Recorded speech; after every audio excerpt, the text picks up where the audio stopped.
His Excellency Mr. Nurgali Sadvaskevich Azimov, Minister of Environmental Protection of Kazakhstan. Your Excellency, you have the floor.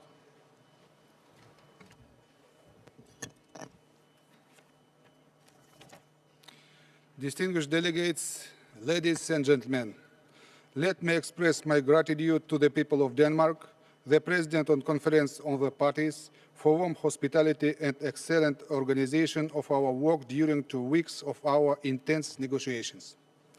Kazakhstan strongly supports the global goal in combating climate change, not to increase the temperature above 2 degrees Celsius.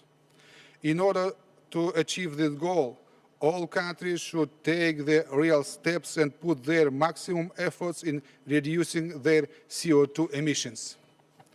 As early as in 1999, Kazakhstan has pioneered to take voluntary commitments, even not being the Annex I party to the convention.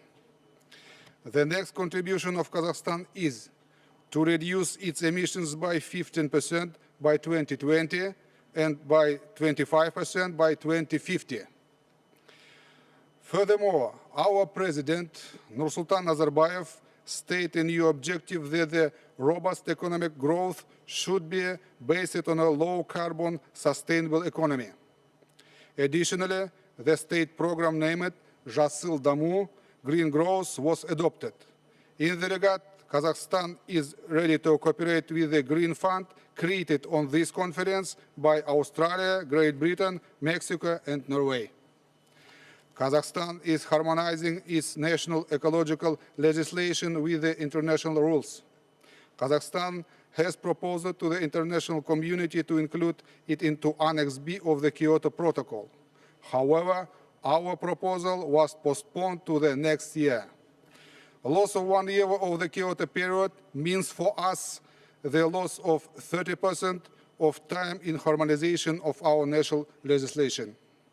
I would like to thank you that you found an opportunity to consider our item requesting to be included into the Annex B of the Kyoto Protocol, having the huge volume of work here and hard negotiations.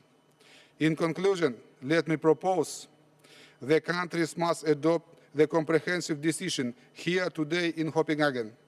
The experiments of Kazakhstan demonstrates that the voluntary quantitative obligations are the responsibility of each country for climate on the planet. A formula is very simple. The countries will receive practical incentives in frames of the Kyoto and beyond only through eliminating the numerous obstacles for access to technologies and investments. Thank you very much for your attention.